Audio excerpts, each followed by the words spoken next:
Hey folks, my name is Nathan Kellum-Pathe. I am the Trade Marketing and Product Communication Manager at Leica Camera USA. Thanks for joining us for another Leica Conversations. We're here live at the Meatpacking New York store, here with Gajan Balan, the Leica SL3-S Global Ambassador. Gajan, so good to see you. How you doing? This is special. This is special to have this conversation in person. We've been working on this project for many months now. It is truly an honor and privilege to be here, to be able to talk about this. I'm excited. We're going to dive into the specs. We're going to dive into your perspective, your stories with this camera. But before we do that, for those who don't know you, I would love for you to introduce yourself, perhaps talk about how you started with photography and how you started with Leica. Yeah. So again, thank you for introducing me. I'm a photographer and director based in Toronto. A lot of my work is a mix of portraiture, fashion, lifestyle, documentary, street, and also a lot of video work. And it takes me all over the world. There are parts of the world that I revisit every single year. And my story, my beginning of photography, I think a lot of people can resonate with this. You often have maybe a person in the family that took a lot of photos, and you sort of gravitated toward that. Well, it was my uncle for me. He was the family photographer, and he would be going to the 1 hour photo, developing all these shots. And I just remember the feeling that would bring out of people. And I still have so many of those photos. And I think that's when the bugs started, where I started to gravitate and get interested. And, I'll go through it very quickly, but it's like I got into events, sneaking into concerts, shooting, working with promoters. Wasn't a lot of money in there, at least the way I was doing it. Moved into weddings and social events. Didn't find a lot of fulfillment and joy in that. And that ultimately brought me to the work that I'm doing right now, where I started to go after things that brought me a lot of internal fulfillment and trying to find a way where I can sort of turn that into a lifestyle. And I am extremely privileged to be able to do this and to use a camera as this passport into all these worlds and places and stories. And that's what I hope to do with everything that we create, right? Where we can go and share these stories that I find very compelling and hopefully inspire people along the way. And you shoot with a bunch of Leica cameras. I know you shoot with the M11. Obviously, you're shooting with the SL3S. How did you start with Leica? Is this something that you always want to do? Did somebody give you a camera and you shot with it and something changed? What's your story with that? Yeah, I've used so many cameras along this journey, right? And for me, initially, and I'm not embarrassed to admit this, is I wanted a Leica M6 simply as a trophy, something that was going to be a special camera for me. I just loved the way it looked. I loved what it meant for photography, right? Like a lot of historical images captured in this series of cameras. 6 is my lucky number. And so I just worked to save up and to get this thing. And I, again, went in with the intention that this would just be a fun camera for me, that I would just sort of get this once I felt like I earned it. Well, I had picked one up. I stopped over in a layover, met someone at Heathrow Airport. They were kind enough to meet me there, got me an M6 that was from my birth year, got a 35 lens. I started shooting with this, and I started to see my process of photography change. So I didn't know any of this stuff. I never went that far down the rabbit hole, right? For me, it was really about the form of something and having it as sort of like a personal item. It started to change how I created images. And it started to pique my interest as like, well, if I brought this into my work, into the things that I was creating, around the stories that I was telling, what could that do for my work? And that eventually brought me into the digital Leica world, right? It was around the timing where the M11 rumors were sort of picking up. I decided to save up, and that was my first digital Leica. And it is a strange thing to talk about, and it really comes across as drinking the Kool-Aid sometimes. But I am very forthcoming that it might not be for everyone, but for me, the photography experience on the Leica M really complemented me and the stories that I was trying to tell. It brought something out of me. It changed my approach. I love playing with distance, and that's something that really allowed me to even exaggerate that further. And it was almost game over. I just had to kind of find a way to kind of build my whole workflow around this system. And not because of necessarily what it is, it's because of how it got out of the way with the stories I was trying to tell. And that eventually piqued my interest of the SL series, right? So you have this system from Leica that was more modern, right? It was sort of the modern interpretation of mirrorless solutions. And I was thinking about, well, should we go for resolution? Should we go for something else? And I remember speaking to you as I had these questions. You introduced the idea of a Leica SL2S. And I thought this would be great to complement my M11, where I could have something with resolution when I needed it, and I had something that was speed, that's something that was much more versatile, something that could actually work in a wide variety of conditions, but also a manageable workflow. And I love that solution. It was something that at the time when I was researching, I couldn't find a lot of people sharing their stories about this. So it was a popular camera, but it felt like a cult hit in a way where the people that had it loved it, but they weren't exactly sharing why they loved it. And it was something that for me, I also produce a lot of social media content, and my personal journey is shared across YouTube and my newsletter. I'm like, okay, I got to build a story around this thing because I don't think enough people are talking about it. And the SL2S, it really took my work even further to a new height in a way that I didn't anticipate happening so quickly. But I feel like it was something that it felt so right for the places I was going and the stories I wanted to tell. Yeah, that totally makes sense. And I know that you're a cinematographer as well, and video is really important for you. We'll talk about that with the SL3S as well. How was that introduction to the video side of things for Leica? Because the M is a manual focus photo only camera, and the SL2S is most likely your first introduction to the video side of things, the Leica style, at least, of how we do things with video. How was that experience? It was surprising to me, right? So a lot of these modern mirrorless solutions that, operate in a hybrid environment, they'll have their version of a log format, right? And Leica, they have the L log format. And with the SL2S, you can capture this 10-bit footage in 422 in an L log format. And what that basically means is that you're getting a lot of color information, a lot of bit depth, a lot of great ingredients to go in and put into a post-production workflow. So at a very simple level, you can slap on the Leica LUT and have a pretty good look. And if you expose your footage properly, it's going to look good. But if you have a knowledge of color grading, if you have a colorist that you're working with, you can push this even further and craft something. And what surprised me about the SL2S was that I was creating footage that complemented footage that we were capturing on cinema solutions, like multi-$1,000 cinema solutions that we were using for documentary, for music videos, for bigger productions. I can go in and use this SL2S, even without a rig, handheld, and capture footage that could grade to that. And I would be talking to my cinematographer friends, because again, a lot of people weren't talking about this. And I would even talk to the colorists, and they were looking at this footage and like, this feels like really robust. Like there's so much latitude here, right? And sometimes we get caught up in how much dynamic range. We look at the number and like, oh, it's this many stops, so therefore it probably isn't good. But when you actually look at the tonality of the footage and how, if you expose properly, what you can do with that for storytelling, it was such a powerful tool. And I will share this story because we have the 35 here. I remember being on a highway. We were getting this shot where we had a woman riding Harley Davidson and a musician rapping to camera sitting in the back. And I just had the SL2S. We couldn't use a rig, all right? We couldn't use a rig. Had the SL2S with a 35 pulling focus wide open in the middle of the night.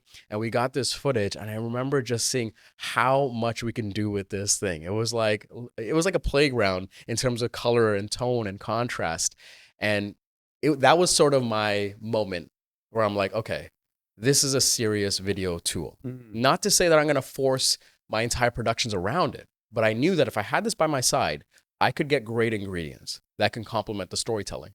Definitely. And I feel like that is a great transition to the SL3S, which takes all the ingredients that you just talked about and to the next level. And before we get into the video stuff, the photo stuff, one of the things I love about the SL3S is how it is very similar to the SL3. We've made some changes with the SL3 body. We have some more function buttons. We have some more dials. We have now a tilt screen. But one of the things I love about the camera as someone who lives in Seattle is the IP54 rating. And having that kind of weather sealing on a camera that is so powerful means a lot to me.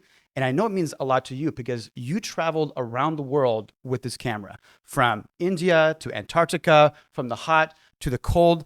I'd love for you to tell a little bit more about your experience shooting with a camera that has that kind of security, I guess, when you're shooting in these very extreme environments. Yeah, I say this often, as the saying goes, the best ability is availability. And I don't care how many megabits, megabytes, stops, resolution. I don't care about any of that stuff. If the camera doesn't work, if the camera fails, none of those features matter. All right. It doesn't matter how robust your autofocus is. It doesn't matter how much internals, and none of that stuff matters. You need to be able to work, right? And what I loved most about this SL system is that what Leica did is they crafted around this solution, this sort of not a silhouette, but the sort of framework, I guess you could say, that is built around working in any kind of environment. Now, they won't say any kind for obvious reasons. IP54 is the rating that they go to. But for me, what I appreciate most, and talking to the people at Leica, is that they test it beyond the recommendations that are included for this camera, right? And in my mind, I'm like, okay, we got to find out how far we could push this thing, especially being involved with the launch. I'm like, I really have to know where the limits are. So we shot in India, and this was the hottest production that I've ever been on, where we were at a clay brick factory. Sorry, not a clay brick factory. We were at a brick factory, and it's an environment that is intentionally hot so that these bricks can be made, right? And we were there at high noon. And this was the first and only time across the many months we were testing this camera where the camera gave me a heat warning. It gave me the warning once, continued to work flawlessly, and we never saw that warning again. And it was this thing where I felt like, wait, is this giving me a warning? Is it just telling me that, hey, it's a little hot out, so maybe you should be careful? Because the camera never failed. Right. And then we took it to the coldest environment that I could possibly take it to, right? And that was the Antarctic. And we took it there. We would have these very icy, windy days. We actually did a landing for a campsite, and we took it there where the snow and ice was coming down, and it would be there for extended periods of time, and it would continue to work. And that is the thing that really stood out to me, right? I've had cameras fail on me. I've had one cinema camera fail on me in the Arctic Circle when we were out there in the salt water. Even I thought it was just a little splash, and it got to it and it just completely killed the camera. I've had other popular filmmaking solutions that we brought and it got too hot and we needed it to work. So we were putting ice packs around the camera to keep it cool enough to try and get the shot, you know? And it's this thing that just keeps me coming back to the solution, or making this part of every solution, if you know, where it makes sense, is that I know this camera is not going to fail on me because of the environmental conditions, right? I knew that I can rely on this, whether it was rain, dust, like we mentioned in the campaign video.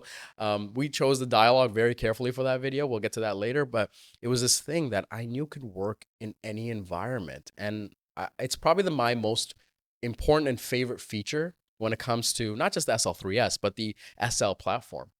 Yeah, I think that, you know, the UI is simple. The design of the camera is very minimalistic. For me, this helps me have that brain space for creativity. If I have to think about, oh my goodness, is it too hot? Is it too cold? Is it too this, too that? That's occupying more of my brain than it needs to be. I want to put 100% of my brain capacity to the shot, to directing people and all that kind of stuff. So like you said, having that set aside and not deal with that is an asset for you in the creative field. So I'm so glad that you know, you tried it in these different environments, and we're going to talk about Antarctica in just a moment here. And the camera was designed for these environments. Were you ever nervous? Because you knew about the environments I was going to. Did you ever feel like, oh, I hope the camera, or how did you feel as being on the other side as you heard that we were going to test it in these environments? I was excited, to be honest with you, because I wanted to see how far you could push this camera. And, you know, we talk about like testing this camera and you testing this camera to make sure that, you know, you can see the limits. And I wanted to see how far you could push it as well, because I didn't go to Antarctica with this camera, but I wish I did. It sounds like a really fun trip. But having the story now of like, yes, I know someone who went to Antarctica, who shot penguins, who was in the cold. You know, that's a story that now I can tell, and I can direct people to you, and you can tell that story as well. You know, you go to the factory in Wetzlar, and yes, there are specs on the specs page regarding the temperature and what is recommended, but they do test the SL3 camera down to minus 40 degrees Celsius. Now, most people are not going to be doing that. And, you know, but if you are in that situation, if you have a trip, if you have a story to tell in which you need to be in these, you know, intense environments, this is the camera to take. And so it was for me kind of a proof of, you know, that the ceiling does work, that the testing that we do is valuable. And it's the time and effort that we put to test these cameras so that you can tell these stories. And so when you came back from Antarctica, where we were texting and you're telling me about your trip, I was like, I'm so happy. I'm so excited that like this is a real world example. It's not just testing. It's actually you capturing footage and shooting and having that experience. That was really fun to see on my side. Yeah, thank you for that. Again, it was one of these things where I intentionally want to push this as far as I could define those boundaries, because these are also points of learning for everyone involved, right? I'm conscious of the design team, the engineering team, and they put so much effort into that I feel like I had to sort of try and match that effort with where we took this, where we shot this, how long, how hard, just so we can have those points of data, right? So you went to Antarctica. You've been there before. You've had cameras in the past shooting this project called Shades of Blue, and you've continued this project with this camera. I would love for you to share a little bit more about, first of all, using this camera to continue that project. And what was some of the things that you realized when using this camera in that continuation of the project? And what I mean by that is like, how were the files different? How was the experience of shooting with the new hardware in this camera different or complementary to what you needed for that project to be continued? Yeah. So the project started in the Arctic with the SL3, and it was something that I didn't plan. I didn't set out to be like, oh, I'd love to do this project in the polar regions, but I had this incredible partner, Cork Expeditions. They reached out. I love their sort of consciousness of these parts of the world and how they're looking to introduce this part of the world to people that have never been there before. And when I had gone to the Arctic Circle, I started to just see something in the landscape, in the texture, in the shape of these things. And a lot of these pieces, they felt like someone had designed it in a workshop, in a studio, and placed them there. And again, I am not someone that is, I don't enjoy the cold. I'm not a wildlife photographer, a landscape photographer. That's not the genres I identify with, right? But having gone to this place and looking at the ice, the snow, the water, the glaciers, it started to bring these emotions out.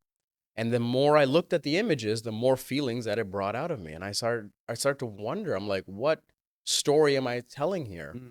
And as I started to sort of sit on these images, I realized like I had to tell a story. I had to commit myself to this.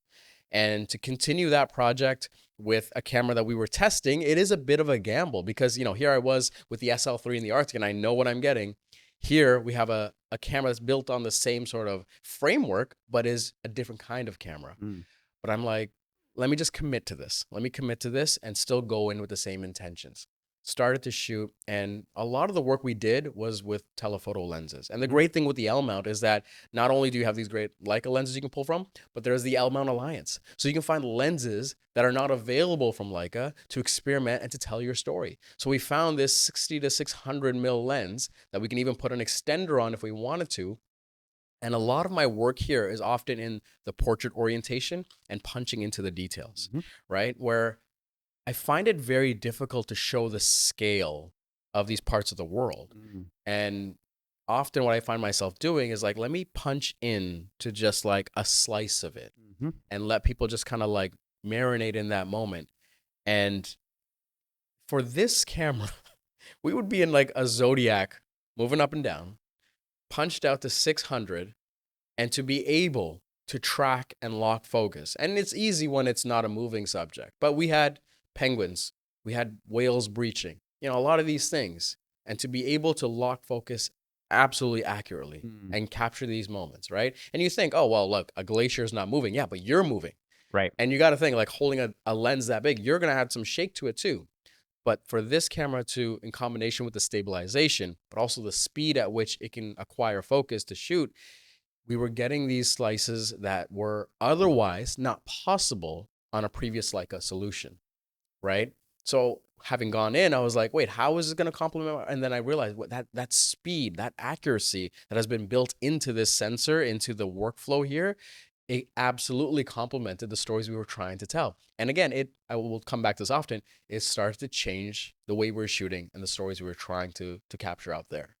I remember very distinctly, we had a call when you were in the Arctic, and I could hear the excitement in your voice.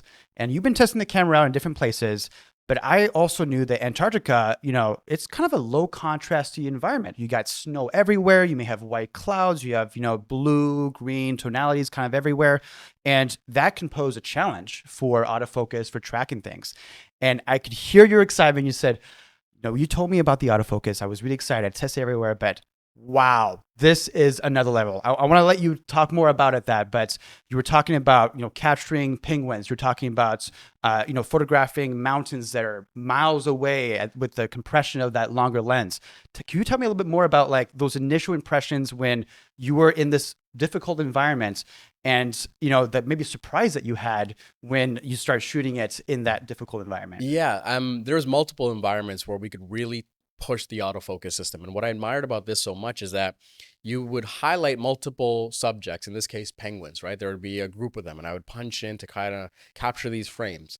And you would see, even with the beta wildlife feature, toward the end of the autofocus when you can select it, it would stay on the subject. It would recognize the body and stay there, but then highlight the other ones that you can switch to. And I found myself really appreciating that, because if you have these 5 penguins, they all look the exact same. I can't tell them apart. I don't know if they find that offensive, but I can't tell them apart. To be able to know that, no, I want that penguin to be the focal point, and I want to capture that image. That impressed me a lot. There was another moment where these penguins, they were jumping, they leap out of the water. And what I learned from this trip, they have these guides that teach you on this trip. Penguins can actually like adjust their feathers. So they launch out like missiles out of the water to get away from predators. So if you have a sea leopard chasing after you, you want that little bit of boost to get there, right? To get 2-3 feet so that it can't just catch you, right? Capturing that with a camera, trying to anticipate that moment, is very tricky if you're not a wildlife photographer, which I am not, right? I have met them. I have so much respect and admiration for them. That is something that you tune and tweak and sort of anticipate. You develop this sense for that kind of work. So I'm going here with a new camera, with a lens I've never shot before, trying to capture that moment, right? To be able to capture that shot, and I have it on my profile, and hopefully we should probably have it up right here through the magic of editing, to be able to capture that exact moment. A penguin is leaping out of water, and you have the splash and the spray behind it.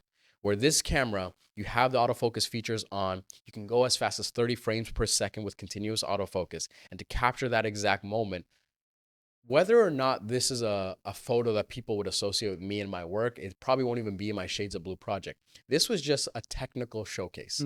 I wanted this photo to show people that if this conversation ever came up, I'm like, here you go. Here is the image that shows you how you can push this thing. And you took it to the next level because, again, I'm not quite sure if you're going to show these images, but there is a shot that you showed me where the penguin is in the water, and I was like, oh, the camera is able to track it despite, all the ripples of water, and then you could see the body of the penguin. Yeah. And I was like, okay, all right. Yeah. Okay. So no, I'm really excited for you to share more about your work with the Shades of Blue. One last question on that project. This project is obviously focusing on a singular color, blue. How was your experience in the editing? Because these files are very malleable, 14-bit files, and the tonality surprised me. But I haven't had the experience that you had of editing basically a shade of a single color and getting that tonality to where you want it to be. Can you share a little more about that? Yeah, I will start off by saying that anyone in Germany, Leica, watching this, I want to sit down and have a conversation. I am the kind of person that is committed to the art, the storytelling. And then when I see things and experience things, I want to find out the science behind it. And what I found with the SL3-S is often I will underexpose by 1/3 of a stop or 2/3 of a stop. The thing you would naturally do in a digital workflow, right? To preserve the highlights, to just have a little bit of room for comfort. And it's nice that the camera also offers highlight weighted metering if you really want to mitigate against a high contrast environment. So I had this practice of just underexposing a smidge. I found that with the SL3-S, I started shooting at exposure, and it would get these incredible shots. It would meter incredibly well, but also I could reclaim highlights. So regardless of how many stops are in a dynamic range, people talk about dynamic range a lot, right? In stops, right? How much from high to low contrast. But there's also tonal range within each stop, right? How much gradation do you have within that stop, that color and contrast information that's there? Yep. And what I found with this is that I don't know what they're doing, and I want to find out, but their ability to capture so much information per stop allowed me to capture these low contrast environments, but through the editing process, bring out stories within them, right? Bring out blues that you quite can't appreciate with your eye in that moment, but through the editing, you're actually seeing them kind of punch out and come through. And that's something that if you're a storyteller that loves color, if you're a storyteller that loves to sort of manipulate the story in a certain direction with color, I think there's something here that's very special, that is unique to the sort of like SL3S and SL2S sort of lineage, right? Mhm. And it's something that I hope more people really get to play and mess around with and experiment with. Like sometimes we'll sort of define our style and our approach to photography, and it puts us in this comfort zone in a way. And we stick to it and we try to replicate it, right? We may pick up a new tool and try to replicate it. But I think the beauty with this camera is that I was trying to get out of my comfort zone and discover new workflows. Mhm. And it really did happen with the solution. Let's talk a little bit more about your portrait work. This is what I think a lot of people know you for. And in this particular project, you did this incredible series with the color red, transitioning from blue to red. And I think, first of all, tell me more about this project. You know, how did it come about? How did you envision it? Why red? Let's get into Yeah, yeah. it. So the entire launch campaign is a project that it was a film that we were making for Leica. So unlike previous project in the past where you would really have someone, they tell you about their story, their bio, this was unique in that we were creating a film for Leica for this camera. And it started with me just ideating on a few scenes. Like what are some environments I want to capture? I want to satisfy the sort of marketing and branding needs for Leica, but not compromise who I was and the authenticity that, you yourself and the people at Leica had asked for. So I started to isolate these scenes and I thought, you know what? Let's try to make a story around the creative process. And the film was going to be this sort of creative process narrative where though it is given and delivered in the first person perspective, the script is supposed to be malleable so that it could be me, it could be you, it could be any creative, it could be the brand speaking, it could even be the camera speaking. And it was written very intentionally. So I'd isolate these scenes where I'm like, all right, I want to explore fashion, I want to explore dance, I want to explore martial arts, right? I want to explore music and find those elements within my culture that also were very underrepresented. And it was something that we're like, I can't wait to introduce people to these visuals, right? So once we had the few scenes, I worked on the script, worked on the dialogue, took a few revisions, tried to get to about 90% done. We then moved to the music. Mm. Music was very important. And in this project, we're not here without the music. Janssen is an incredible producer, a friend of mine, a brother of mine that I've worked with, and we had to get that right before we even started filming anything. And I don't know how many people operate this way, but music is very important to me, and I find inspiration through music. And as I would hear this score over and over again, I had these visuals coming into my head. And one of the things I want to include when we were talking about tonality, when we were testing this camera, I want to do these sort of this monochromatic series. And red is, as you know, a very tricky color to capture, to represent, and to show tonality. And it is a very challenging color. And Leica, red, very synonymous, but also in my culture and our people, red is a very important, powerful, and significant color as well. And I thought this is something that I need to incorporate into this fashion element that we were capturing. And so we decided to build a set, styling, makeup around the color red and try to create these scenes that not only showed something very beautiful, not only showed something that people could appreciate, but could also serve as a technical achievement of what this camera could do, a proof of performance, as you guys talk about, for what this camera can do. And throughout this very busy process, I did not even get a chance to print my work. I was so busy in building the photos and the videos, I didn't see it. And the first time I see it printed was actually at our launch event last night, and it floored me. I actually, for someone that talks a lot, didn't have any words to say in that moment. And I'm getting some photos from some of the stores that have the images going up. Shout out to the Mexico City team. It looks like they were first out the gate, but they showed me the photos, and it makes me happy in multiple ways. Where one, personally, just to be able to have my work displayed in that way, amazing. For my people, my community, my culture, just to represent them, it is an honor and privilege for me. But also to have that technical achievement for Leica, right? To the people behind this camera, to the time and effort to go into building this thing, to have this thing showcase what you can capture with it, it makes me really happy. So the SL system has all, I mean, you can put an M lens. We have an M lens here. We have SL lenses, the L-Mount Alliance. What lenses did you use for this portrait shoot? I know that you have a couple favorites in your arsenal. Um, each lens is a specific tool for a specific job. Tell me a little bit more about those choices. Yeah. For me, I'm always starting with story and emotion first. What am I looking to capture? What is the story that I'm trying to tell? And then I will pick the lens that best suits that. So, there were moments where we needed, anamorphic glass for specific scenes, right? There were moments where we need precision, accuracy, the best ingredients possible. All right, let's go and pick up some Apple lenses.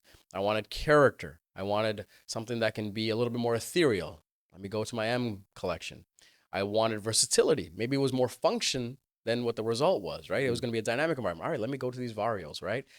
That is how I choose the glass. And there were the three that really stood out to me for this project. The first one, I kind of mentioned two at the same time here, is a 24-90 and the 90-280, the Vario Elmaritz. These are variable aperture lenses. Here's the thing, maybe a lot of people watching, I only shoot prime lenses. I was one of those people too, right? I thought that if I wanted the best results, I had to shoot with prime lenses. And the Vario Elmaritz, these lenses changed my perspective on zoom lenses. Their ability to capture depth and contrast, even at f4, especially at f4, have changed my perception of zoom lenses. You can craft an entire career with these two zoom lenses and really punch above their what you might see on their spec sheet, right? So I relied a lot on them, especially as we move between photo and video, right? And I am also someone that loves to play with distance. And when you have these 14-hour shoot days, and sometimes, especially with me, I don't like to storyboard everything. There are probably a few scenes I go after, but then I like to stay fluid. I like to involve my team. I like to involve the subject as well, right? To sort of bring out stories that I may not have thought of. And the Vario Elmaritz, their ability to capture a phenomenal result, but also be very dynamic, incredible. We could not gotten the results that we got without this in the collection. My next favorite were the modern M Summilux lenses. I have a 35 with the close focusing and a 50 with the close focusing. Being able to close that gap, shoot wide open, and get this result that feels very, this is a Leica signature that people appreciate, that they respect, that often bring people into this space, right? Those were lenses that I really enjoyed. And again, I talk about the scene that we captured handheld. I want to bring that element when we talk about creative process narrative. I want to make sure that it was still true to experiences that I've had. So there are these scenes where I have just my M35 or 50 and I'm pulling focus wide open to show that experience, right? And the sort of third lens that rounded it out for me was the 50 Apple Summicron, the one you see over there. Insane lens. Look, sometimes when I talk about these things, it sounds like a commercial. It is genuinely how I feel. And I'm not trying to tell people that you need to be convinced of this or that you have to switch and you have to get these things. I can only speak to what my experience is. And for the engineering team, the design team, to create a family of lenses that are all the same size, they're about the size of a Coke can, that are able to capture a result, that are designed for the future, I should say, that they can resolve beyond 100 megapixels, Wide open. wide open, that though they are an f2 lens, render depth and contrast that feels beyond that, right? Feels like an aperture wider than that. And again, to control aberration, distortion, that is a lens that I pick up when I need accuracy, when I need detail. So we have this scene where we were capturing jewelry, this very ornate jewelry with a ton of detail that catches light, reflects light. I don't want to see chromatic aberration. I don't want to see distortion. And I also want to be able to see all the detail. And people often assume detail with megapixels. And that is part of the equation, but I would argue not the most important, not number one, right? You have to look at the glass that you're using. And if you put this lens on this 24 megapixel sensor and you can see the images online, and especially when you see them printed, it feels larger than life. It feels like something that is incredibly premium, luxurious, something that is designed to preserve moments. And it was especially meaningful for me because not only were we creating results for the campaign, I was also shooting personal work. I had went to the childhood home of my mother. No one lives there now. This is northern Sri Lanka. And I was creating images there. And I knew that I want to preserve these moments. I don't know the next time I'll be here. I don't know when I'll get this opportunity again. And when you sort of operate in that world, it's very special that you can call upon these lenses to preserve those moments. Yeah, I think that, we were talking about resolution and, the size and the fact that, they all have the same filter size for the prime APO lenses and the same physical size for transport and all that kind of stuff. But, for me, it's the investment of, like you said, they designed to resolve over 100 megapixels wide open. There is no 100 megapixel full frame sensor on the market. Maybe there will in the future, who knows? But if there is, you can still use this lens, and that's wide open.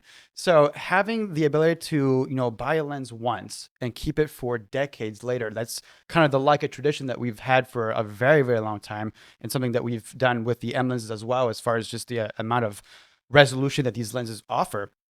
I think it's again going back to that kind of brain space of mine. Is like, I don't have to think about, oh, do I need to stop down to get everything that I need? Nope. I can shoot wide open if I want to. I can stop down if I want to. It's really a question of, do I want depth of field in my shot or not? And it's a creative choice rather than, oh, I need to stop down to get the resolution that I need, to get the output that I need. And for me, there's something very satisfying about having a lens that can resolve more than your sensor. I don't know what, I just feel more confident when I'm going out to shoot. When I'm shooting something, I know I got it. There's no way I don't have it, because it is resolving more than what the sensor can even see. There's something really fascinating, at least for me, on that front. If we dive a little bit more into the hardware of this camera, this is the fastest Leica camera ever built. And one of the reasons for this is because it's taking the same internal hardware as our flagship SL3 camera. It's got the Maestro 4 processor. It's got the 8 GB buffer. We have access to a CF Express card. Thanks to this hardware, we can shoot 30 frames per second in autofocus. You can shoot 1,000 images in 14-bit in the buffer without stopping, which is pretty incredible. How has this newfound speed helped you in your work? Yeah, again, I think that it all culminates into a solution that starts to melt away. It's great to have these things to call upon, to speak to have as talking points to show on a spec sheet. But ultimately, what is most difficult to convey is that it delivers an experience where you're not conscious of the camera as much. And I think that's what I respect the most, is that it just sort of did what I needed it to do. So that in the moment, when I am switching from photo to video, it does that very efficiently. And I can build video profiles and photo profiles and have them unique to each one and quickly move between mediums. I can then capture without anything really impeding that, right? I could just capture, and something like a CF Express card slot allows for that bandwidth, photo, especially video, to capture without any point of failure. There are solutions on the market that will advertise a specific feature, and it's like, oh, well, you actually can't do that because you don't have the right card, or you don't have this, or it's only available in this mode, or we have to switch to the hertz because and that is something that makes you conscious of the tool you're using. It's not a massive hurdle, but it makes you more conscious of that. You are suddenly taken away from the moment. And I find less of that in this solution. That when Leica is building something and telling you that we can do this, they're setting that as the benchmark, is that, yes, we're going to do this, and it's also going to be something that you can do with efficiency, that you're not going to be like interrupted, right? And then you compound this, that you're taking this very robust processor, this sensor, this resolution, and you're really given this supercharged experience. And also the increase in autofocus point, like all this stuff means that you're doing things faster. You can turn over. And we've all been there. If you're a photographer, yeah, one more shot. You're taking like another 100 shots. Anytime a photographer says one more shot, it's never one more shot. That's a right? lie. And this is something, because of how it's built, you can do more of those one more shots and squeeze in more. You can pack in more because you can just do the thing. Right. Now, add to this what the software team, I'm going to give Nico a shout out because I've met him, I've met the team. Incredible.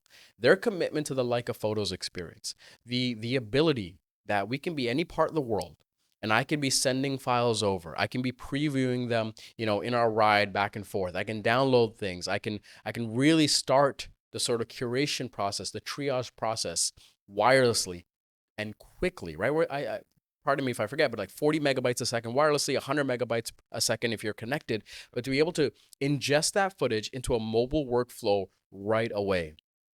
And with the updated app, you can have them connected and see the photos coming in. And you're probably wondering, like, well, wouldn't you be tethered? Well, look, when you're in a different part of the world, sometimes you just have to work with what you have. And sometimes we're going into markets and villages and environments where we don't want to bring a bunch of equipment, right? We have the privilege to be sharing a space with these people. We don't want to make it any more intrusive than it already is. So for me to be able to hand my phone and say, assistant, can you just please be within 30 feet of me as I document this, and they can see the images coming in, and then they can say, oh, let's go back here. Why don't you capture this scene? Like all of that speed, that workflow, that experience is something that is very difficult to convey on a spec sheet. But as much as I can, I for this campaign especially, is we try to show it in the work. We try to show it in the behind the scenes content that's going to become available. We're going to share these stories with people in person. And it's not about, trying to sell as many cameras as possible, because look, Leica is not structured as a company that's designed to make as many cameras as possible. Right? But I loved, especially with our event last night that we had in New York, is talking to people in the Leica community that are looking for this kind of solution. They have experienced these moments that I have tested, and they are looking for something that can work. And to be able to show that, to speak to that, I think is a powerful thing, but also something that helps to build the brand around this SL platform. You talked a little bit about autofocus. I want to go back to that for just a moment here. We have this new sensor with 779 autofocus points. That's 2.4 times more than the SL3, 3.4 times than the SL2S. I think a lot of people are wondering how much better is the autofocus on this camera compared to your experience with the SL2S and your experience with the SL3. You showed me a moment where you took the 30 frames per second, a bunch of images in the studio environment that you were describing with the red shoot. And you were throwing petals in front of the model with the face detection on. Yeah. Can you share a little bit more about that? Yeah, I'll have the behind the scenes of my two lovely assistants that were picking up petals and throwing them in the air. And it wasn't a photograph that I creatively, it wasn't something that was going to be like, here is something that needs to be in the launch images. But it was a proof of performance image that I want to capture to test the autofocus. So we had a bunch of petals, and I had the face and eye detection on, and I wanted to see like how accurate was this going to be, especially at 30 frames per second. And we would throw all of this, and at some point the model would be completely covered in petals. You could not see a face or a head. And what I appreciated most was how it would track the face, it would track the eye at the start of the shot and continue tracking it, and you can see how much of her face was, covered, obstructed by these petals. And it would shift away when she was completely covered and then just lock right back in. And the reason I want to cover the shot, it was still early enough in our production that I could know where those boundaries were, right? Right. And autofocus is a tricky thing because there are reviewers and journalists that are going to test it. And what always conflicts me is that sometimes people may speak in absolutes, but it is a fluid system. And everyone shoots differently, and everyone's telling different stories. I can only speak to my experience. And for me, whether it was dancers, whether it was martial artists, whether it was musicians, whether it was wildlife, this is the best and most capable autofocus solution that Leica has ever made. That as much as we pushed it, it kept up. It exceeded our expectations. It allowed me to rely on it more. I found myself going to the human head, eye, face detection, right? Eye, face, head, and then the body. I found myself relying on that. There was another situation where we had our dancer completely backlit in red, and it was just them. So there's still a decent amount of contrast, but for the camera to know where the head is and stay there, not to shift between head, body, no, it just stayed there, right? Was very impressive. I found that the SL3-S really was able to lock in on subjects and have confidence on that subject, right? It didn't have that hesitation that people might experience on other Leica solutions or even other camera solutions, right? So as this was happening, I don't think you made the autofocus points public at that point, but when you gave me the specs, I'm like, oh, okay, yeah. If you're doing 2.4 times the points and you're taking the same processor and putting all that speed, it makes sense now, right? And I think for people that are doing events, I'm thinking weddings, concerts, parties, people that have, or sports even, right? That people are shooting a lot of images and there's a lot of movement and it's very dynamic. It's not a scripted environment. you're going to see how far you can push a solution like this. And it's going to be a testament to Leica's achievement. Mm. You were talking about bandwidth just a moment ago, and let's transition to video. How does this camera utilize that bandwidth for video? And there's a couple things that I want to dive into, but first, let's talk about 6K open gate. First of all, why would somebody use 6K open gate? I think that that's probably the first question because, before with the SL2S, this wasn't a feature available. So what are the advantages from a creative standpoint you get when you shoot with this new resolution and the fact that you're able to carry this time the full frame sensor?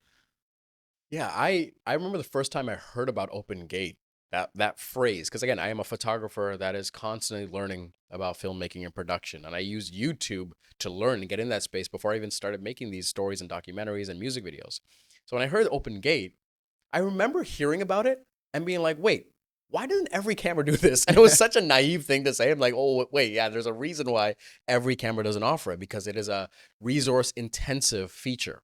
You are recording the entire aspect ratio of the sensor, these 3x2 sensors, getting all that information as much as possible and giving way more resolution to the end user. So why would you want that, right? Especially when we have these arguments of like, well, megapixels isn't everything. Well, why are you going such high resolution? The beauty of OpenGate is that you have a bigger frame, a taller frame to compose your storytelling. The difference between photo and video, with video, often you are crafting the story afterwards. And now we are also having multiple kinds of deliverables. So when you have a 3x2 framing, you can suddenly craft something for a landscape, a widescreen format, I should say.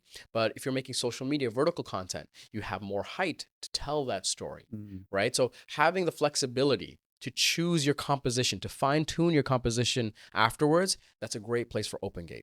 Another benefit of OpenGate is stabilization, right? When you're using software to stabilize your shot. This has 5 stops of image stabilization and it's great. We did a lot of handheld shots for this, but sometimes we want to tweak a shot, or sometimes, maybe I had too much coffee and the shot that I actually want has a little bit of shake to it. There's one shot, I'm not going to identify which one. There's one shot in this campaign which was very painful and it was a very critical shot, but we were able to have that resolution to stabilize it even more to get it to look the way we wanted it to look. So when you're thinking about resolution and you're thinking about OpenGate, thinking about stabilization after the fact, you have latitude there now. And then the other benefit is because of the L mount, you can adapt PL lenses, these cinema lenses, filmmaking lenses, and you can use anamorphic lenses. Anamorphic lenses, what are they doing? They're squeezing an image onto the sensor, right? Your recording area of the sensor, these pixels are being squeezed there, and you're then de-squeezing them afterwards, often afterwards, right? Well, now that you have more resolution to work with, when you're de-squeezing, you also have more height there. So to be able to have something that's coming in a compressed way, but still have more height to that, it means that you get the same benefits of stabilization and recomposing for the anamorphic world. So I was giddy. I was excited when they said open gate. I knew what that meant. And I just knew that here is another storytelling feature. Here is something that we can use to go and do what we need to do. Yeah, you talk about lenses, and I was testing open gate myself. Obviously, we have an M lens here on the camera, and I was shooting with the M lenses, shooting video. The character of the M lenses, I think, looks phenomenal with using 6K open gate. We have access to lenses all the way from 1954 with the M line. You have these beautiful different lenses that had different characteristics from decades ago that you might want to have as a storytelling tool, like you said. But now that you have access to the full frame sensor, because a lot of cinema lenses, you mentioned that they're designed for Super 35. They're designed for a cropped sensor, and that's fantastic. But when you have access to the character of a full frame lens, the edges of the frame now become more important in that storytelling process. The bokeh that you have from a lens from the 70s or from the 60s can play a very emotional component in your storytelling. Or if you want the very modern look of an SL lens, and having access to zoom lenses and things like that, the apochromatic nature of these APO lenses that we've been talking about, it pushed me to think more about that choice of the lens and how important it is to make a judicial choice for the story that you want to tell. I was talking to some photographers, some videographers, and we're talking about the fan bar lens that has a very unique look to it.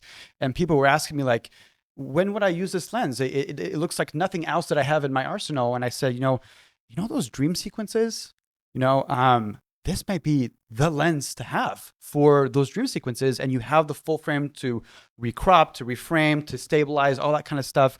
And so I really appreciated the importance of the choice of the tool that you need to make, not only in photography, which we already have in the full frame world, but now also in video. And I want to transition this conversation to the Cine 6K ProRes 422 HQ that is internal. The fact that we have 8 gigabytes of buffer memory, we have access to CF Express cards that really have fast read and write speeds. Anyone that just jumps into this part of the video is like, what are these nerds about to talk about? Because we're going to say Cinema 6K, 10-bit 422 HQ format in ProRes. And like, they're like, what nerd podcast did I just join? But we'll put a chapter mark for sure on that moment. This is special for us. And I'm so glad you brought it up, because I love being a person that can sort of translate how these specs and features relate to creative and storytelling. And so when you have something that says ProRes, Cinema 6K, 10-bit, 422 HQ, what that means is that ProRes format is a format that is very easy to edit and ingest by modern computing, from laptops to desktops. It's a very easy, it doesn't have so much compression into it. It doesn't use a lot of resources to manage that format. And then when people say 10-bit 422, what you need to know from that is you're getting a lot of color information. A lot of color. A lot of color and dynamic range is going into that, right? And then Cinema 6K, well, 6K resolution, just a smidge under if you want to be technical. And then in that widescreen 17:9 format, right? So that is the size of it. So you have a lot of size, a lot of resolution, a lot of color information, and a very easy to edit format that you could even transfer to your phone and start that process on your phone. And to be able to do this internally on a camera, where you don't need a rig, you don't need a cage, you don't need a monitor, you don't need you can just put this on there.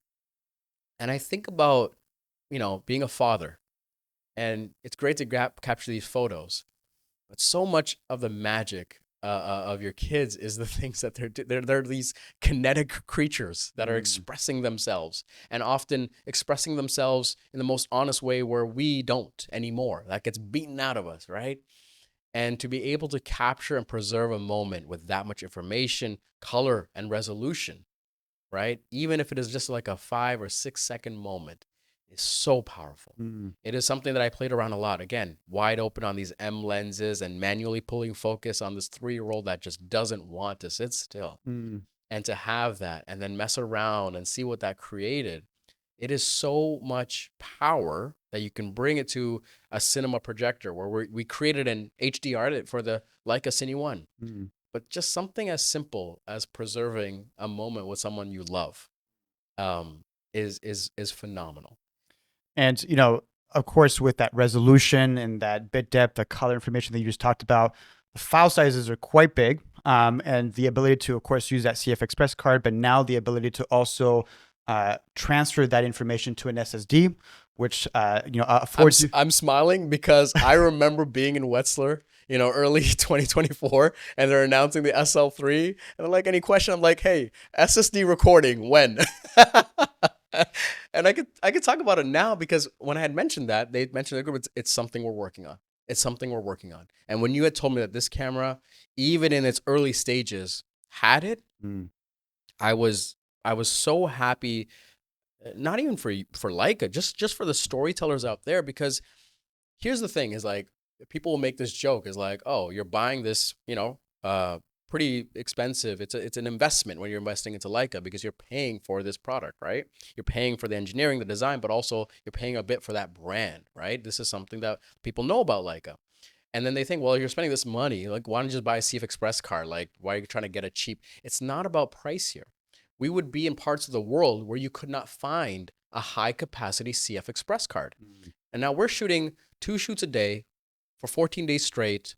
And there are times where we need to offload and manage footage in a very, precarious way. You don't want to format, you don't want to get in the habit of formatting cards often. Mm. So to be able to be in a part of the world where finding a 1 terabyte SSD is just going to be much easier than a CF Express B card slot in this point in time. Mm. It's more ubiquitous, it's more accessible, and it just also happens to be more affordable. So to have this feature, it meant that, this is not in the campaign, but I was also shooting some personal projects. We were filming a documentary in northern Sri Lanka, and the SL3-S was a B and C cam in some environments. And for these interviews, these talking headshots, right? They can go for an hour or even 2 hours. To have a 2 terabyte or 1 terabyte SSD that we can plug in and we'll record in the format we need, and it'll be right on that SSD. And then I can just take that SSD. I don't need a card reader anymore. I can just plug that right in and start ingesting and managing that footage. It is That's the key right there, I think, because it's the Yeah. workflow that, I mean, yes, Yeah. of course you have bigger sizes, but you're usually working with a team, or maybe you're working by yourself, and the ability to just be like, here's the hard drive, that's all you got to do. And everybody's like, oh, we're ready to rock. It makes things so much easier and faster when those moments where like, hey, I got a lot of stuff going on. And that's, again, one last thing I got to think about. And then when I give the SSD to somebody else, I still have SD or CF Express cards in my camera, and I can continue shooting, or I can get another hard drive. So I think just the ability to have an additional way to save data in your arsenal as another tool. Some people may prefer it. Some people, might go with the CF Express card, and that's their workflow. But again, adding the ability to do something different, to add to that arsenal, I think is really, really important for a lot I of laugh people. because everyone's asking for internal storage, and I'm like, well, at least they give me external storage, so I can put in a CF Express card, and I can put an SD card, and I can put a little attachment and have another SSD there, so I can roll around with a few terabytes in something that fits in my hand. So you know what, Leica, thank you for that. That is a feature that I might be more excited than most people, but it is something I'm very passionate about. We talked a little bit about so ProRes 422HQ. Again, like these are huge files. We're clocking around 1.9 gigabits per second. Again, very technical. If for some reason that is not enough for you, I mean, really, I think it covers a lot of bases for a lot of people. You have 6K raw abilities, and you have to use an HDMI recorder for this because that is a tremendous amount of data coming off of there. But if you need the most dynamic range, the most color information, extracting the very best of what the sensor and processor can do for the very best output that you want to have, then the raw is available to you. Can you tell a little bit more about, that particular workflow of like, when would I need that much dynamic range? When would I need that much kind of color? Is this something that you utilize pretty often yourself? Yeah, so we would have cinema solutions that shoot in a RAW format, right? And a lot of cameras now are offering an external RAW format because of the ecosystem. And with this, it wasn't quite ready because it's not just something that the camera needs to be ready for. You need to have a recording solution that also supports it. So it was later in our cycle, so we couldn't shoot any of the main campaign, but we started testing it when it did become available. And it was this thing where, if it's already so good at Cinema 6K, you're getting all this information here, right? Where is this going to be beneficial? How is this going to help your storytelling? Well, there were these environments and scenes that we were filming where we would be in a tannery and we would have a lot of deep, rich tones of leather. But then we would also have like a window or a light source, and like that range, that dynamic range would be pretty wide. And we're also capturing skin tones here. And these were also vignettes and supporting scenes, right? So it's not really long talking dialogue. It wasn't footage that was going to be recording for extended periods of time, but we needed these key scenes because we knew the dynamic range, the color. It was something that we would want to showcase, and it might make the reel, it might make the trailer, right? That's a place where I would look to raw recording, where again, it is about getting the best ingredients possible. So being able to capture that and know that I don't know exactly how much more, let's just say, latitude you're going to get. And I hope that in my conversations with Leica, they start to share that information. But raw recording just gives you a little bit more latitude so that when you're back and you're sitting, whether you're editing or you have an editor or you have a colorist especially, they just have more bandwidth to craft that story. And that's something that I look forward to pushing that beyond. The camera just came out. We just announced all that kind of stuff. I look forward to testing more of that and seeing again where those boundaries are. Yeah, it's pretty surprising. I mean, we're at 10-bit with the ProRes 422, and now we're at 12-bit, and people are like, That's just 2 more bits. Like how much could that be? It's a lot. It's a substantial Because amount. it's logarithmic, Exactly. right? Yeah. It's not a linear relationship. So when you go from 10 to 12-bit, that is significantly more information. And when you translate that into storytelling, again, it is a decent amount of latitude that you're going to get. But as a creative, as a user, you need to know when and how to use those things, right? We talked about sending information to the SD, CF Express card, SSD. And we have a little preview that we are going to announce another way to ingest data, which is the ability to transfer content to Frame.io, to a server somewhere else in the world, to have someone else maybe on your team who's not with you, but is in a different country or a different time zone, that they can see the dailies of your shoot. Tell me a little bit more about how you would use Frame.io and why is it important to you? Yeah, in a world. I like learning a lot about the sort of technical sides in the creative process and not forcing it, but finding these solutions, learning about them, and having them to call upon for specific environments. And with Frame.io and the speed and the software and the consistency in which it works, where I just know it's going to be rock solid for the work that we're doing, I'm imagining an environment where I can be in the field. I can go into a village. I can be by myself. I don't need a team of people around me, right? I can do these documentary moments.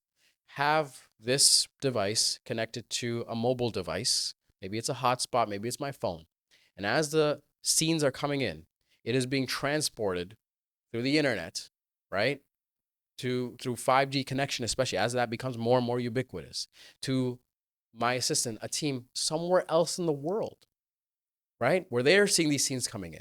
And they can then pull these scenes and start to organize and triage them. Mm-hmm. And by the time I get back to my desk, I have selections already laid out for me. Mm-hmm.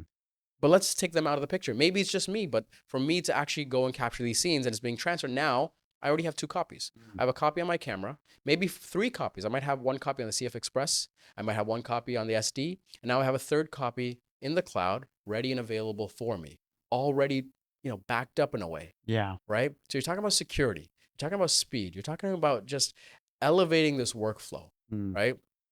I'm very excited to test this out and especially integrate it into solutions that feel organic and authentic to what we're trying to do. But it is a powerful thing. And I'm also curious about how it'll work with video. Mm-hmm. Now imagine going to places and we're filming these scenes and we are in an environment where we have the bandwidth and we can send clips and video, right? And even if they are just proxy solutions, those are being sent right to the solution, and we can have someone working on edit. I'll give you an example. There are environments where we'll work with musicians and they're doing a concert or a show, and we want to turn over a quick 30-second hype cut right away. Like the show's done, right? We want to share something right now to tell people, hey, this is what you missed, or buy tickets for the next event. I have friends that we travel with often, and we're on a tour. We're going to multiple cities over the course of a few weeks. We want to keep that excitement going.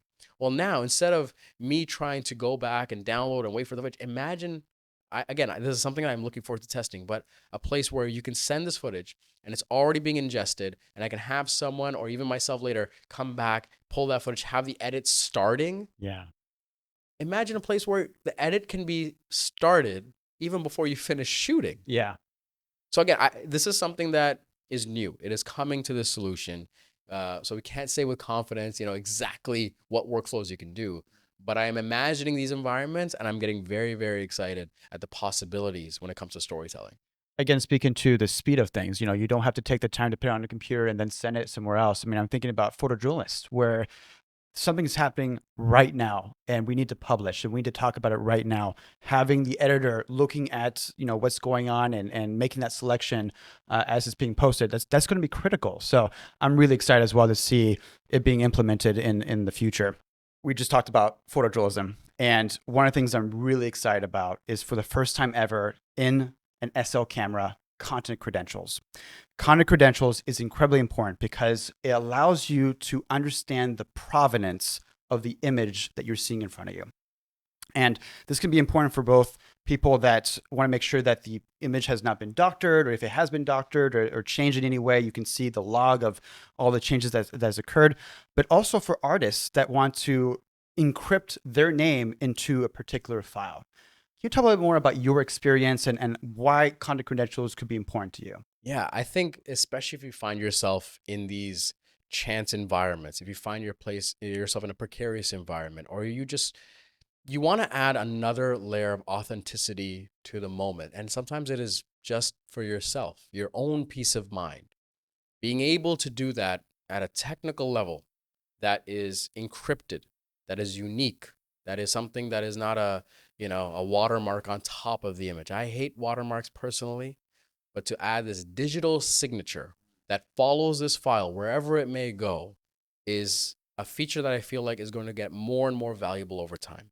With the advent of artificial intelligence and user-generated materials and things that are being conceptualized from previous things, I think this is something that is very powerful, that I love that so many important brands are getting behind, institutions, publications, and companies, but also something that it's already starting to feel ubiquitous, that I can then take this file, go to the content authenticity website, drag and drop, and see everything right away. There's no like subscription or anything. No, you could just see it right then and there, right? I am interested to see how people integrate into their workflow. There's sort of the easy way, right? Where journalism, you can see that being prominent there, and documentary work, but there is something to be said about personal work, right? And building a library, and when you turn this feature on and off, because it is a toggle. And so I think about scenes where I went back to where my family grew up. I think about the schools that we work with, the welfare schools that we work with, and these moments where I'm like, let me actually turn this feature on for this moment. Yeah. Right. And let me just have this sort of rock solid. I don't want to use words that feel so absolute, but like this rock solid file, right? Yeah. That preserves this moment that happened. And I talk about photography being time travel. I gave this talk years ago and I actually published it again for my newsletter, but photography is time travel, right? We think about time travel, right? For me, like you really let yourself sink into an image, and you can have an image take you somewhere and generate these feelings and these emotions. And you might have a smell, a feeling start to overwhelm you, right? You start to think and ideate in these moments. And like you feel like you're experiencing something sometimes when you look at an image, right? And with that in mind, to sort of have this encrypted signature that further solidifies what photography is, Yeah. right? Like photography, me, what makes it unique is that it is time travel in the sense that it is a moment that happened, and you can edit it, you can manipulate it, but at the core, right? Especially when you're talking about mobile photography and how they're already enhancing it with HDR, they're putting technology, but at the core, that moment happened. You pointed a lens and a sensor at something to capture that moment. It happened. And that is what makes photography time travel for me, where with artificial intelligence, there is no origin point. There is no point of origin for that. It is something that was generated. And there you can do immense good with it. It can be a creative catalyst. So I'm not trying to throw it out the window. But what makes photography is that for me, it is time travel. Yeah. And so when I think of content authenticity, and again, this is something that people have to use and iterate, and we'll learn more about it. But at the very core, it adds to that point of origin that makes photography photography. Yeah, I think about the auction side of things at Leica, and one of the things that is critical in that process is the authentication of the tool that is being presented, or the print. A lot of times, we have to find the artist and check, was this really you? Can you show us the negative? Like all these kinds of things. And now, as you create a body of work through your lifetime, that process is a lot easier than ever before. And I think that the need for a digital solution to authenticate things is more important than ever. So what you just said about this idea of photography being timeless really hits home for me, at least, as something that I'm creating something that I want my family, generations after me to enjoy and to look at. And that process of authentication of saying, yep, I was really taking that picture. That's actually my picture. That's the camera I was using. That adds value to me, and it adds value to the photographs that I'm doing. Gajan, I have one last question to ask you as we wrap up, which is, we talked about a lot of different features in photo and speed and video and content credentials. What is your favorite feature of this camera? You've been with this camera for months now. You traveled around the world. is there something that really stands out for you? I'm going to take a page out of politicians and take your question and just give you the answer that I want to give you. I'm not going to give you the favorite feature because there's so many, right? Sure. But I'm going to talk about a feature that we actually didn't talk about in this conversation that I need to mention, and that is the multi-shot high resolution mode here. Mm. Okay, we didn't even talk about this. Yeah. And this is something that when I was going through that spec sheet, it didn't like stand out to me right away. It was impressive, but I was like, okay, like how good is it? With the SL3-S, you can capture a 96 megapixel high resolution photograph, handheld, if you can hold your breath or exhale and hold patiently, or on a tripod. And this is a feature that is stitched internally, and you can have that raw file there with all that detail and all that resolution. And I was speaking to an architect last night, right, that does a lot of architecture, Sure. Yeah. naturally. And so you think about these workflows that can now happen where you have this solution that is built for speed and it is not giving you all the resolution all the time. So suddenly you're not filling up your cards, you're not managing all of that. It's not adding to your workflow, it's not adding to the bandwidth. It is a manageable solution and is an intentional choice, and people will invest in that. But when you need resolution, when you have a moment in front of you, and you want resolution, you want to preserve that moment even further, you now have a solution from Leica that allows you to capture nearly 100 megapixels, right, in the moment. Let me also talk about a moment that was important for me, going to that childhood home where my grandmother grew up, where my mother grew up, where my aunt grew up. You know, no one lives there anymore, right? It's pretty remote where that is. My aunt overlooks the place.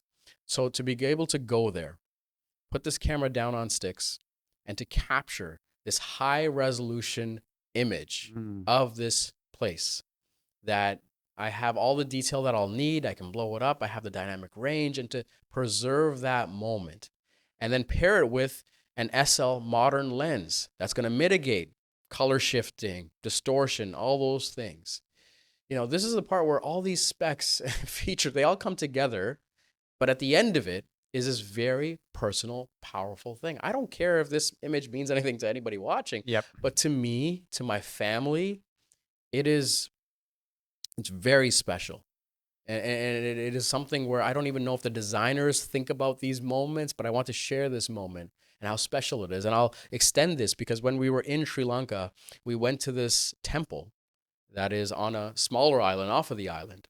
And you're not allowed to do photography or video there. You're just not allowed, right? Most people know this if you go to religious places. But we had spoken to one of the priests there. I had mentioned who my family was. And he's like, oh, I know your aunt. Yeah. And we had this whole conversation. And like, what do you do? And I said, well, we're here for this. All this stuff, but we want to visit the temple. It was like a pilgrimage for us, right? I said, oh, bring your cameras. So we were there before they had opened and we were allowed to bring our cameras. And I remember taking photos of this and I'm like, oh, I got to get this scene. So there's a scene in the campaign video where you see this statue, this figure, and the clouds shifting behind it. I took a high resolution image of this. I said, I can't shoot everything because the doors are going to open. People are going to be flooding in. But let me at least capture this scene. And I remember showing this scene to my mother. And we didn't have a long conversation, but her calling that scene out. And I was starting to think about like her as a child kind of going around this temple, you know, and seeing this figure there. Yeah. And, you know, it comes back to this photography as time travel, where you see a childhood home, you see a place of worship, right, that you've experienced decades ago. And now to be able to leverage these technologies, these tools to go and preserve those moments. And then, again, I can't speak to her experience, or my aunt's experience seeing these images, but there is something there that is evoking emotions out of them when they see these things. So you asked me what my favorite feature was. Instead, I'll give you something that we didn't talk about, but I believe that people should know about, that high resolution mode that you can do in camera, handheld, or tripod. It adds to that latitude. It adds to the storytelling. And I think a lot of people are going to be surprised how well it works in the field. Yeah, it's just an additional tool in your arsenal. I think that, a lot of people will navigate toward this camera because it's 24 megapixels, because the advantages that you have at 24 megapixels. But there are moments where the deliverable that you're asked may require more resolution. And so having the ability to have that option, whether it be for something very personal, like you said, or for product photography, architectural photography, great examples, you can handhold the multi-shot mode up to 1 second. So that's a long time, in my opinion, for all these frames being captured and being combined together. But again, it's a tool for creativity. All these different features, all these options that we've been talking about, are tools for you to tell your story. And I think that ultimately that's the thing that brings me the most joy when I talk about these kinds of cameras, because we can talk specs all day. We love talking specs. It's always a good time, but ultimately we're artists. We're photographers, we're videographers. We're here to tell stories. We're here to tell our story. We're here to tell our perspective and share that perspective with the world. And there's nothing better than that. There's nothing better than making your mark in the world and saying, I see the world differently than everybody else. And that's an amazing thing. That's a really human thing. Photography is something that has changed my life. I'm sure it's changed your life. And having more ability to find more creative ways of digging deep into myself, into finding those emotions, to extracting more of that creativity that I know I have in me with these new features. It just gets me excited for the next shoot, or for my next travel. Whenever I have my next trip, you now have the choice between, should I bring the M because it requires this? Should I bring the SL because it requires that? These are all tools for your creativity. Absolutely. Absolutely. Thank you for this conversation. This has been great. I will break the fourth wall a little bit because, whenever we have these conversations or you have these conversations with other people, people will ask about noise performance or this, that, and the other. So sure. I hate to be that person, but I'll give a shameless plug. It's like, being involved in this process, I want to continue testing it. So if people are curious about, hey, how did it perform here? You can reach out to me on Instagram, but I plan on sharing more of these stories through my newsletter, through my personal channels, just to kind of add to the sort of library of information around this product so that people can qualify themselves. Is this the right solution for them? So if there are more questions that you have, Nathan, you are an incredible resource. So you can always mention it in the comment section here, but reach out to us, personally, and we'd be happy to answer those questions. And I know I've told you this, but I'm just so excited. It feels like just the beginning. Now that we're done the campaign, it feels like the beginning for me. I'm excited to push this even further. Thank you so much for your time. Thank you so much for being on this journey with this camera. It was such a fun and exciting time for me to see you take this camera around the world, explore, these different environments, but also go back, like you said, in time to these very important places for you. Thank you, Gajan, for your time. First of all, it's always a pleasure talking to you, and it was really something special for me to see you take this camera around the world to places that were important to you. As I started to see these images that you were creating, I could tell that it was much more than just a campaign video that Leica was asking you to do. I could tell that you were putting your soul into this project. So thank you for who you are. Thank you for taking this camera around the world and testing it and bringing these amazing images. And again, thank you for your time today. Thank you so much. I'll just say that it was an incredible honor and a privilege, the team at Leica, to give us this trust to allow us to tell our story. And it is strange, and I will mention it here, a lot of people have congratulated me, have thanked me, and I don't know, it doesn't seem to stick because I truly feel that this was a team effort. The team that I had around me to bring the story out, the cinematographers, the producers, the fixers, my family that came together to make this happen, the people that are in the credits of this video. It is a shared victory for us. But also, I'm just so excited for our community to kind of see these stories being shown in this way. So thank you to you for being along this journey, to be an excellent guide along this journey, and the Leica team. And let's, I said this a lot. I just want to shoot. Let's go. Let's go. Folks, thank you so much for joining us today, and we'll see you in the next one.